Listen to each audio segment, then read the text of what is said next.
حضور جتنا عرصہ تک مکہ شریف میں تشریف فرماتے تو زیادہ وقت مسجد الحرام میں گزارتے، اور جب قریب محبوب صلی اللہ تعالی علیہ وسلم حبوب دو عالم علیہ السلام مدینہ طیبہ تشریف لے آئے تو حضور نے سب سے پہلے مسجد قباء کی تعمیر فرمائی۔ ایک حجرہ نہیں ابھی بنایا، تو یہ طے نہیں کیا کہ میں نے مدینے کے کس حصے میں اپنا مکان بنانا ہے، کہاں رکنا ہے۔ سب سے پہلے مسجد شریف کی تعمیر فرمائی اور بنفس نفیس فرمائی۔ مسجد مکمل ہو گئی، سرکار کا قیام تھا جناب ابو ایوب انصاری کے گھر میں۔ تھوڑے سے فاصلے پر نظر پڑی تو ایک کھلا میدان موجود تھا، 2 یتیم بچوں کی زمین تھی۔ فرمایا یہ زمین مجھے دے دو، اس میں میں مسجد بناؤں گا۔ ان 2 یتیم بچوں نے عرض کی یا رسول اللہ صلی اللہ علیہ وسلم آپ رکھ لیں، مسجد بنا لیں۔ فرمایا یوں نہیں بھائی، پیسے دیں گے۔ اسلام یہ نہیں کرتا کہ بندے کی حیثیت سے زیادہ اس پر بوجھ ڈال دیا جائے۔ یتیم بچے ابھی ان کے پاس کوئی ایسے ذرائع نہیں ہے مال کمانے کے، تو فرمایا تمہیں پیسے ملیں گے۔ اور حضرت ابوبکر صدیق رضی اللہ تعالیٰ عنہ اور حضرت عثمان غنی جیسے مالداروں کے ذمے لگایا گیا کہ انہیں رقم ادا کی جائے۔ وہ پیسے ان بچوں کو دیے، یہاں مسجد کی تعمیر شروع کی۔ چونکہ مسجد قباء بھی سرکار نے بنائی تھی تو ایسا نہیں فرمایا کہ اس کو چھوڑ دیا جائے، بلکہ صحیح حدیث کے لفظ ہیں کہ نبی کریم علیہ السلام ہر ہفتے یا گھوڑے پر بیٹھتے یا اونٹنی پر بیٹھتے یا پیدل سفر کرتے، اور ہر ہفتے فجر کی نماز پڑھ کے مسجد قباء تشریف لے جاتے۔ اس مسجد کی آباد کاری میں حضور دلچسپی لیتے، شوق تھا سرکار کو، آباد کرنے میں دلچسپی لیتے۔ پھر میرے محبوب کریم علیہ السلام نے اس مسجد کے آباد کرنے میں ایک اور فضیلت بیان کی۔ فرمایا جو بندہ گھر سے وضو کرے اور میری مسجد قباء میں آ کے 2 رکعت نفل پڑھے، اللہ کے رسول کا وعدہ ہے اللہ اسے پورے عمرے کا ثواب عطا فرمائے گا۔ آپ دیکھ لیں مدینہ شریف میں جس طرح مسجد نبوی شریف ہر وقت کھلی رہتی ہے، مسجد قباء بھی ہر وقت کھلی رہتی ہے، ہر وقت وہ مسجد موجود ہے۔ ان کو جائیں، رات کو جائیں، کو وہاں نماز پڑھنے کے مواقع میسر ہیں۔ حضور نے بنائی بھی ہے اور میرے نبی نے بسائی بھی ہے، تو پوری طرح بسی ہوئی ہے، وہاں لوگوں کا آنا جانا ہے، وہاں ہر قسم کی خوشبری۔ یہاں حضور نے مسجد کی بنیاد رکھی، حجرہ کوئی نہیں ابھی بنایا، کسی زوجہ کے لیے رہنے کو کوئی جگہ نہیں بنائی۔ اب شوق دیکھیں، مسجد کے ساتھ حضور کی دلچسپی دیکھیں کہ سرور کائنات صلی اللہ تعالی علیہ وسلم نے مسجد نبوی شریف کی بنیاد رکھی۔ مسجد کے لیے حضور نے خود بنفس نفیس تعمیر میں حصہ لیا۔ حضور پتھر اٹھا کے لاتے، مسجد کی تعمیر میں کام کرتے۔ حضرت سیدنا ابو ہریرہ رضی اللہ تعالیٰ عنہ فرماتے ہیں ہم ایک اینٹ اٹھا کے لاتے تھے تو حضرت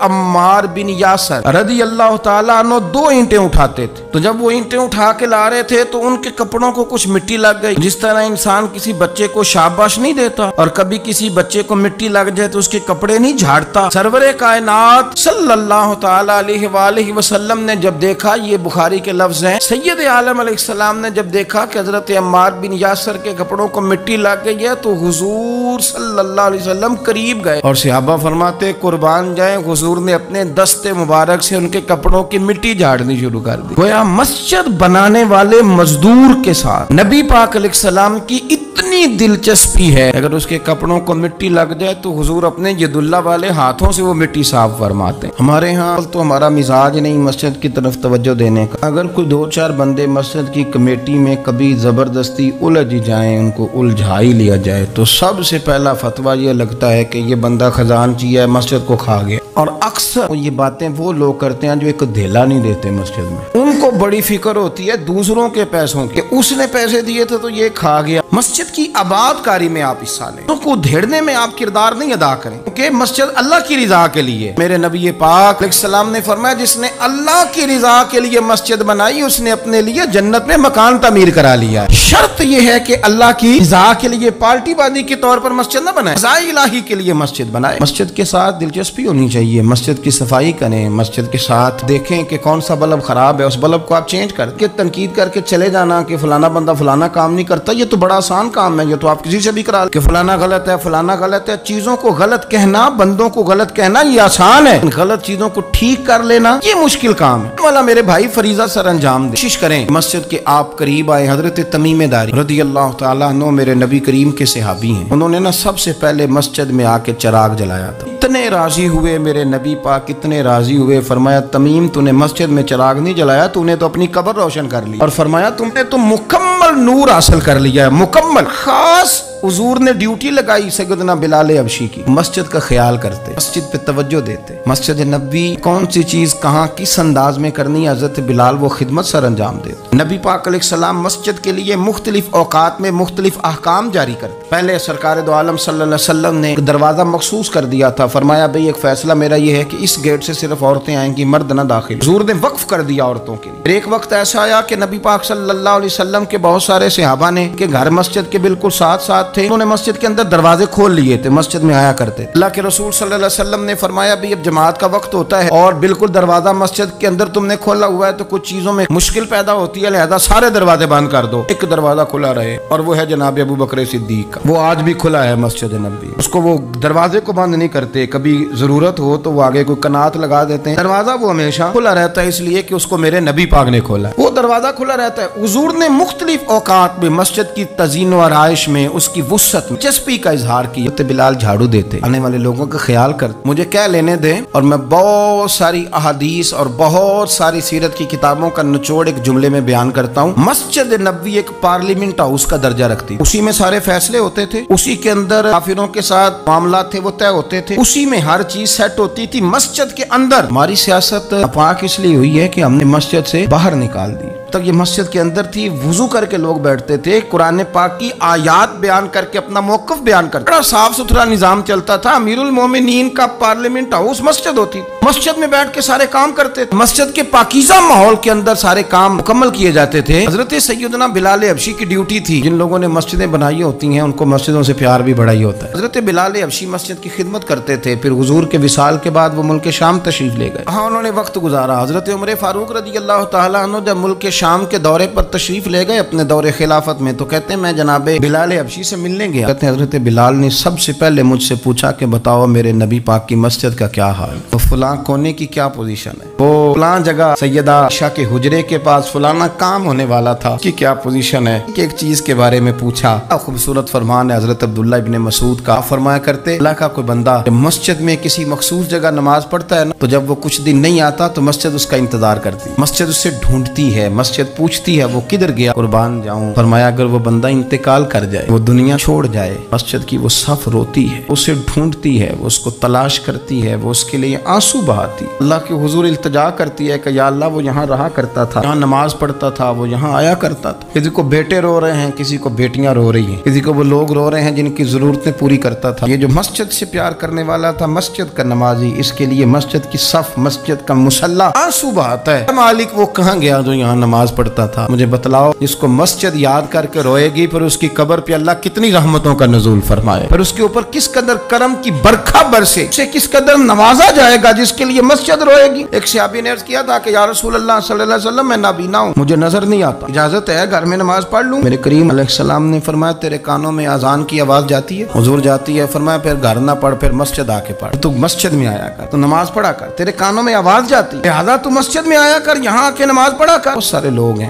عدم دلچسپی، ہاں گھر میں بھی نماز پڑھنی چاہیے، نبی پاک علیہ السلام نے فرمایا اپنے گھروں میں مسجد بناؤ، یعنی ایک جگہ مخصوص کرو ہاں جہاں صرف نماز پڑھی جائے، فرمایا اپنے گھر میں مسجد بناؤ اور کچھ حصہ نماز کا گھر میں بھی پڑھا کرو، کچھ نوافل، کچھ سنتیں، کچھ حصہ گھر میں بھی نماز کا پڑھا کرو، فرمایا اپنے گھر کو قبرستان نہ بناؤ۔ اس کا مطلب ہے جس گھر کے اندر نماز نہ پڑھی جائے، بالکل اس گھر میں سارے زندے لوگ بھی رہتے ہوں تو گھر قبرستان ہے، حضور کا فرمان ہے۔ اور جس گھر میں کوئی اٹھ کے سویرے تہجد کا وضو کرتا ہے، مردوں کا گھر نہیں، وہ تو زندوں کا گھر ہے۔ بچوں کو تکلیف تو ہوتی ہے، سویرے بوڑھے اٹھ کے تہجد کا وضو کرتے ہیں، کیونکہ ان کے سونے کا ٹائم ہی وہ ہوتا ہے جب بابے اٹھ جاتے ہیں، بابا جی سویرے اٹھ کے وضو کر رہے ہوتے ہیں تو بچہ تنگ ہوتا ہے، دیکھو جی مطلب چونکہ اس نے تو سونا ہی اس وقت ہے جب دنیا کے جاگنے کا وقت ہے، لیکن اس کو پتہ نہیں تیرے گھر میں کوئی تہجد کا وضو کرتا ہے تو رب راضی کتنا ہوتا ہے، ہو سکتا ہے تیری بھی بڑی خطائیں اس کی وجہ سے معاف ہو جاتی ہیں۔ میرے نبی کریم صلی اللہ تعالی علیہ وسلم نے فرمایا میں نے جنت کے اندر دیکھا کہ کس عمل کا ثواب زیادہ ہے، فرمایا میں نے سب سے زیادہ اجر والے جو اعمال دیکھے ان میں ایک عمل یہ ہے کہ جو بندہ مسجد کی صفائی کر کے کچھ کوڑا مسجد سے باہر نکال دے گا، رب کریم اسے جنت میں بڑا درجہ عطا فرما دے گا۔ لیکن یہ تو کام کرے گا کوئی غریب آدمی،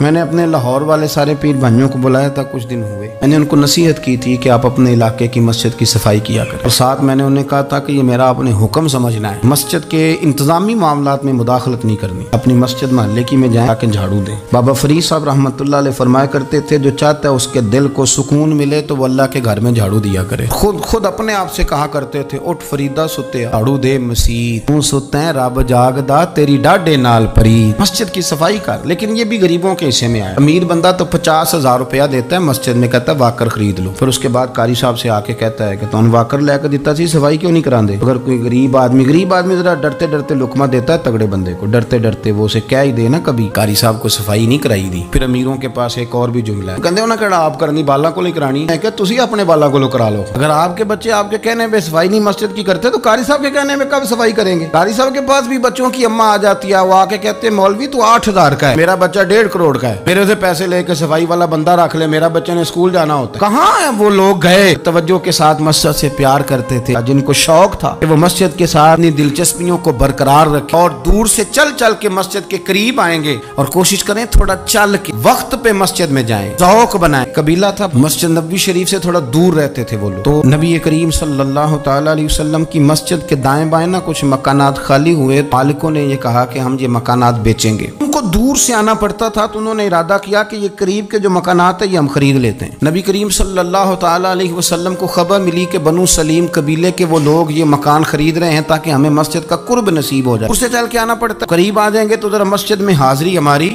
آسان ہو جائے گی۔ حضور نے انہیں بلا لیا اور میں تم مکان خریدو تمہاری مرضی، نہ خریدو تمہاری مرضی، پر ایک بات سن لو، تم جتنے قدم چل کے آتے ہو نا، رب کے فرشتے تمہارے قدم لکھ لیتے ہیں، تمہارے قدم لکھے جاتے ہیں، تمہارے قدم 2 دفعہ حضور نے فرمایا، اس میں موجود ہے 2 دفعہ تمہارے قدم لکھے جاتے ہیں۔ وہ لوگ بڑے مشتاق تھے اللہ کے درگاہ سے اجر کے آنکھیں گول، حضور فرشتے ہمارے قدم لکھتے، رب کو دکھاتے ہیں کہ اتنے قدم چل، ہاں تمہارے قدم لکھے، یا رسول اللہ ہم نے نہیں قریب آنا، ہم دور ہی ٹھیک ہے، چاہتے ہیں ہمارے زیادہ قدم لکھے جائیں، ہم دور سے چل کے آیا کریں گے۔ پھر یاد آ گیا ہے کسی درویش کا، اس نے کہا تھا کہ گو سنا تھا آستانہ یار دور ہے، ہم نے بھی ٹھان لی تھی کہ جانا ضرور ہے۔ رسول کریم صلی اللہ تعالی علیہ وسلم کے غلاموں نے مسجدیں بنائیں، مسجدوں کے ساتھ دلچسپی کا رویہ رکھا، مسجد کے ساتھ ان کی وابستگی بڑی مضبوط رہی۔ ایک دفعہ میں یہاں نا نماز پڑھ کے نا تھوڑا میں کبھی جب میں خود جماعت کرایا کرتا تھا شروع میں، تو میں یہاں تھوڑا سا گھومتا تھا، ایک دفعہ باہر گلی میں، 15-20 دنوں کے بعد ایک بابا جی کبھی آتے تھے تو 10 روپے 15 روپے بار گلے میں ڈال کے چلے جاتے تھے، تو میں نے ان کو میں جانتا نہیں تھا، 2-3 دفعہ نظر پڑی تو مجھے تھوڑا سا ذہن بنا کہ یہ بزرگ کون ہے۔ میں نے ایک دن ان سے کہا، میں نے کہا بزرگوں آپ